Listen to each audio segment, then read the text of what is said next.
हम पुराने शिक्षकों के साथ हैं। 15 साल 20 साल नौकरी कर लिया, अब उनके लिए कौन सा परीक्षा आप लेंगे ये बताएं। बिहार के बजट का 76% भारत सरकार के नरेंद्र मोदी जी देते हैं और तब ये रोते हैं, तब क्या हो सकता है। नमस्कार, आप देख रहे हैं एक न्यूज़ 24 और मैं हूं स्वाति सुमन आपके साथ। आपको बता दें कि 30 मई से 30 जून तक बिहार में बीजेपी का महासंपर्क अभियान को लेकर आज बीजेपी के प्रदेश अध्यक्ष सम्राट चौधरी ने क्या कुछ कहा, साथ ही उन्होंने प्रधानमंत्री नरेंद्र मोदी का बिहार दौरे का जिक्र किया और उनसे जब तारीख पूछी गई तो उन्होंने कहा कि तारीख अभी कोई निर्धारित नहीं की गई है। वहीं दूसरी ओर महागठबंधन की ओर से 9 साल बुरा हाल पर उन्होंने जमकर महागठबंधन पर निशाना साधा और कहा कि मोदी सरकार का बिहार में 76% का बजट में योगदान है, इसके बावजूद ये रोते हैं। साथ ही बीजेपी प्रदेश अध्यक्ष सम्राट चौधरी ने शिक्षकों का किया समर्थन। तो आइए हमारे इस रिपोर्ट को देखिए विस्तार पूर्वक। देखिए, आज भी हम विरोध कर रहे हैं। हम पुराने शिक्षकों के साथ हैं और जिन लोगों ने 15 साल 20 साल नौकरी कर लिया, अब उनके लिए कौन सा परीक्षा आप लेंगे ये बताएं। और जहाँ तक नया नियमावली की बात है तो आप समझिए कि जो नौकरी कर रहा है उसको 35,000 मिल रहा है और जो नया नियमावली में नौकरी करने जाएगा, जो परीक्षा देगा, उसको 25,000 मिलेगा। ये कौन मैकेनिज्म कौन बनाने वाला है, ये समझने का विषय। दो महान हस्तियों के एक के जयंती है, एक पुण्यतिथि है, जिनको हम मनाने का काम कर रहे हैं।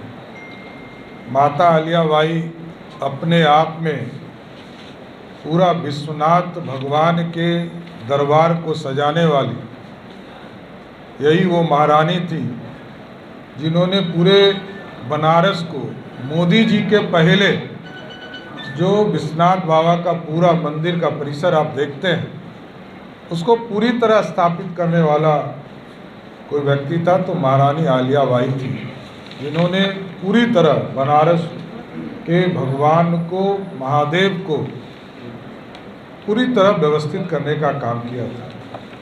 और आज हम कह सकते हैं कि नरेंद्र मोदी जी उसी रास्ते पर चलकर जो माता अहिल्याबाई का, होलकर जी का जो सपना था उसको पूरा कर रहे हैं। जो अधूरा बच गया था काम, उस पूरे बचे हुए काम को देश के यशस्वी प्रधानमंत्री आदरणीय नरेंद्र मोदी जी पूरा कर रहे हैं। और दूसरा, जो प्रजापति संत बीए हैं, ये अपने आप में अनोखा है कि ये वो व्यक्ति हैं जो उस जमाने में, आज से लगभग 125 साल पहले जन्म लिए हों और उस समय अपने कम्युनिटी में ग्रेजुएट हुए, तो उन्होंने उनका नामकरण ही लोगों ने कर दिया कि ये बीए है। तो आप समझिए कि आज से 125 साल पहले इस कम्युनिटी, प्रजापति कम्युनिटी में लोग आगे बढ़ चुके थे। क्या कारण है, ये चिंता का विषय है कि ये कम्युनिटी जो मिट्टी को आकार देने वाला कम्युनिटी है, उस कम्युनिटी का वो ऊंचाई नहीं मिला जिस ऊंचाई तक पहुंचना था। ये हमको चिंता करना पड़ेगा। ये हमारे समाज के लोग हैं और इनको मुख्य धारा में लाना ये हमारा कर्म भी है। इसलिए आज दोनों महान हस्तियों के जयंती और पुण्यतिथि के अवसर पर आज बिहार को उस राह पर ले जाना है और देश के यशस्वी प्रधानमंत्री जी लगातार इस प्रयास को आगे बढ़ा रहे हैं कि इस देश में एक एक वर्ग जो पीछे छूट गया है उसको मुख्य धारा में लाना और इस देश को श्रेष्ठ बनाना। 9 साल बेमिसाल के कार्यक्रम को भारतीय जनता पार्टी आगे बढ़ा रही है और 30 मई से लेकर 30 जून तक इस कार्यक्रम को हम करेंगे और इसमें देश के यशस्वी प्रधानमंत्री जी के साथ साथ हमारे जो पूर्व अध्यक्ष हैं, राष्ट्रीय हमारे पूर्व अध्यक्ष हैं, उनका भी कार्यक्रम बिहार पे होगा। और हम लोगों ने क्या किया, इस बिहार और देश के निर्माण के लिए क्या किया, इस पर जरूर चर्चा करना चाहिए, क्योंकि देश को श्रेष्ठ बनाने के लिए जहां डिफेंस को ठीक करने का काम नरेंद्र मोदी जी की सरकार ने किया, तो देश के अंदर जो पूरी तरह परिवहन का काम कर सके, चाहे वो भारत माला प्रोजेक्ट के माध्यम से हो या वाटरवेज, मतलब कल्पना ही नहीं थी इस देश में आज़ादी के 75 वर्षों तक कि वाटरवेज पर भी कोई काम होता है। लेकिन देश के यशस्वी प्रधानमंत्री जी के नेतृत्व में 100 से अधिक जगह पर वाटरवेज का काम चल रहा है। हमारे गंगा में भी आप समझिए कि ट्रांसपोर्टेशन का काम शुरू कर दिया गया, जो बंगाल से चलकर कानपुर तक जाने का काम शुरुआत कर चुका है। इसी तरह कई जो हमारे समुद्र हैं, इसके वाटरवेज का काम शुरू किया है। हम बिहार के कल्पना की बात करते हैं, लोग बड़ी चर्चा करते हैं कि बिहार में क्या हुआ।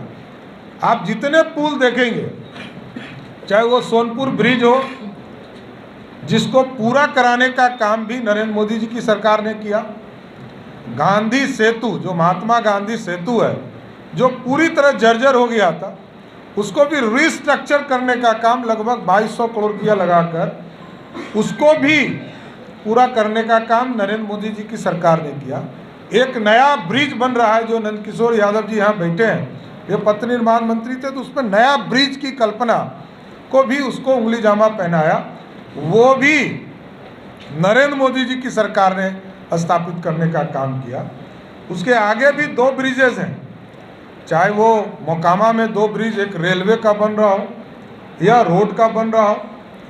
उसी तरह साहबगंज और कटिहार को जोड़ने का कार्यक्रम चल रहा है, भागलपुर में चल रहा है, सुल्तानगंज और दीदारगंज चेक पोस्ट, ये दोनों राज्य सरकार जरूर कर रही है, लेकिन नाबार्ड, गवर्नमेंट ऑफ इंडिया के नाबार्ड के माध्यम से इस पूरी व्यवस्था को खड़ा किया जा रहा है। इसलिए साथियों, हम एक एक चीज़ पर डिस्कस करेंगे कि रोड के इंफ्रास्ट्रक्चर को 14 तक क्या हुआ, 14 के बाद का नया भारत क्या है।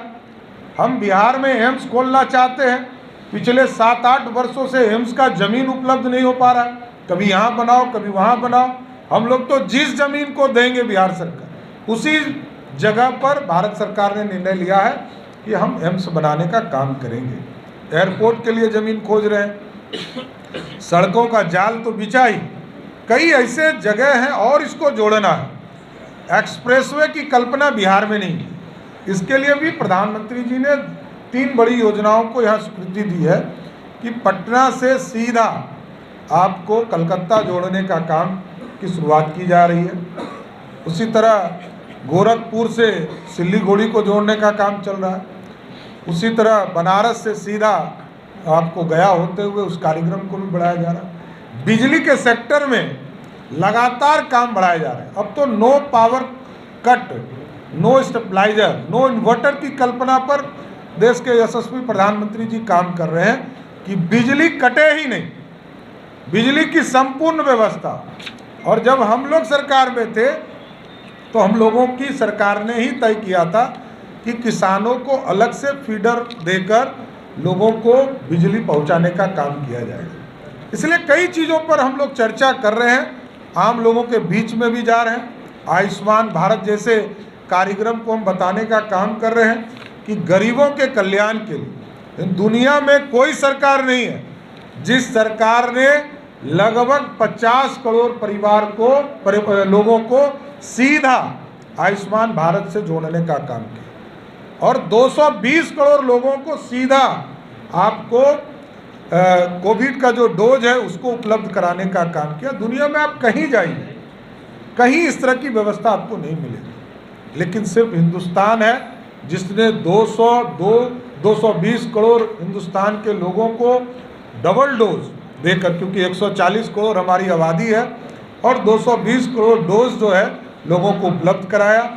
और दुनिया के लोगों को भी हम लोगों ने कोविड का डोज उपलब्ध कराया, वैक्सीन उपलब्ध कराया, जिसके माध्यम से दुनिया के लोग भी ठीक हो सके। हम लोग कहते हैं कि ये हिंदुस्तान गरीब है और गरीबी के बावजूद हम दुनिया के 5वें इकोनॉमी बने। जहां हम 2014 में 10वें नंबर पर थे, आज भारत 5वें नंबर पर पहुंचा और नरेंद्र मोदी जी का सपना है कि अगले 2-3 वर्षों में हम भारत को तीसरे सबसे बड़े इकोनॉमी के तौर पर खड़ा करने का काम करेंगे। आज देश बढ़ रहा है, देश के लोगों को, सारे लोगों को भोजन भी प्राप्त हो रहा है। और भोजन में भी जो लोग गरीब थे, बिहार तो अत्यंत ही गरीब है, 51% से अधिक लोग बिहार के लोग BPL धारी हैं, सब गरीब हैं। हम इनको आगे लाने का प्रयास कर रहे हैं, लेकिन नरेंद्र मोदी जी ने इस देश में लगभग 80 करोड़ लोगों को सीधा भोजन पिछले 3 वर्षों से, क्योंकि कोविड की महामारी को देखते हुए इन चीज़ों को स्थापित किया। इसलिए जो हमारे माता अहिल्याबाई होलकर जी का जो सपना था, बनारस को पूरी तरह व्यवस्थित करना, इस भारत को श्रेष्ठ बनाना, उनके भी सपने को पूरा कर रहे हैं। और प्रजापति संत BA जी का जो सपना था कि इस देश के लोग सब शिक्षित हो, आगे बढ़े, उस काम को भी नरेंद्र मोदी जी आगे बढ़ाने का काम कर रहे हैं। थोड़ा ब्रीफ कर दें। देखिए, विपक्ष की बैठक से इसको कोई लेना देना नहीं है। हमारा महासंपर्क अभियान 30 मई से 30 जून तक चलना है। और हमारे कार्यक्रम, जिस दिन कार्य समिति हम लोग की हो रही थी, उसी दिन हम लोगों ने आपको बताया था कि देश के यशस्वी प्रधानमंत्री जी से हम लोगों ने आग्रह किया है कि बिहार का दौरा आप करें। और इस महासंपर्क अभियान में लगभग सहमति हमें प्राप्त हुई है कि उनका मिलेगा। अब डेट फिक्स होता है तो मैं बताऊंगा। जून में एक संभावना है सर आने की, जून महीने में। अब तो 30 जून तक ही हमारा कार्यक्रम है ना, तो इसी बीच में उनका कार्यक्रम लगभग तय होगा। ममता बनर्जी ने कल मिसाल बना रहे हैं और महागठबंधन के लोग इसको 9 साल बुरा हाल बता रहे हैं। कोई 9 अब देखिए, अब स्वाभाविक है, कुछ रोने वाले लोग होते हैं, रुदाली टाइप का राजस्थान में कंसेप्ट है। कुछ लोग रोने वाले होते हैं, रोने दीजिए, उससे क्या फर्क पड़ता है। कि आप समझिए कि बिहार के बजट का 76% भारत सरकार के नरेंद्र मोदी जी देते हैं, और तब ये रोते हैं, तब क्या हो सकता है। हवन करते हैं, कहते हैं कि जो अब करना ही चाहिए। देखिए, हवन तो सनातन का प्रतीक है, अच्छी बात है, हवन करना चाहिए, लेकिन अच्छे कार्य के लिए करना चाहिए। 5 जून से महागठबंधन की ओर से धरना प्रदर्शन करेंगे 9 साल बेमिसाल को लेकर, तो इसमें हम को कैसे देखना है? नहीं, करना चाहिए। जिनका विचारधारा स्वाभाविक है, जो श्रद्धेय जेपी के आंदोलन से जो लोग जन्मे हों, और वो यदि कांग्रेस में गोद में खेल रहे हैं, तो इससे बड़ा क्या दुर्भाग्य होगा इस देश के। ममता बनर्जी ने खुलकर कांग्रेस का समर्थन कर दिया है। उन्होंने कहा है कि केंद्र में वो कांग्रेस के साथ हैं और 12 तारीख की बैठक में वो पटना भी आएंगे। तो हम कहाँ मान रहे थे कि वो भाजपा के साथ है, तो हैं ही उनके साथ, इसमें कहा दूंगा। सारे लोग मिल जाते हैं, देखते नहीं, चुनाव होता है, ना CPM का खाता खुलता है और ना कांग्रेस का खाता खुलता है, सब लोग समर्थन ही करते हैं। तो नया कौन बात आप बता रहे हैं। शिक्षकों के नेट का बहाली एकदम ये दुर्भाग्यपूर्ण वाला निर्णय है बिहार सरकार का। आप पुराने शिक्षकों के साथ इस तरह खिलवाड़ नहीं कर सकते हैं। जिन लोगों को 80,402 बच्चों को, जिनको इन्होंने तय किया था कि हम पक्की नौकरी देंगे, उनके जीवन के साथ खिलवाड़ करने का काम बिहार की नीतीश कुमार की सरकार ने। सर, साहिबाबाद में एक लव जिहाद का मामला आया है। ये जांच की प्रक्रिया में चल रहा है, कानून अपना काम करेगा। तो आपने सुना कि बिहार के प्रदेश अध्यक्ष सम्राट चौधरी ने कैसे महागठबंधन पे जमकर निशाना साधा, और दूसरी तरफ बीजेपी का 9 साल बेमिसाल का जमकर तारीफ किया, और साथ ही नरेंद्र मोदी के 9 साल के कार्यकाल का भी जिक्र किया। पीएम मोदी के जिन जिन का क्षेत्रों में कार्य हुए हैं, उन सभी का विस्तार पूर्वक जिक्र किया उन्होंने, और इसके साथ ही बिहार शिक्षकों का भी जमकर समर्थन किया। यदि वीडियो पसंद आया हो तो हमारे वीडियो को लाइक करें, शेयर करें, साथ ही हमारे YouTube चैनल को सब्सक्राइब कर लें, और यदि आप हमें Facebook पर देख रहे हैं तो हमारे Facebook पेज को फॉलो कर लें, और ऐसे ही तमाम खबरों के लिए देखते रहिए एक न्यूज़ 24। धन्यवाद।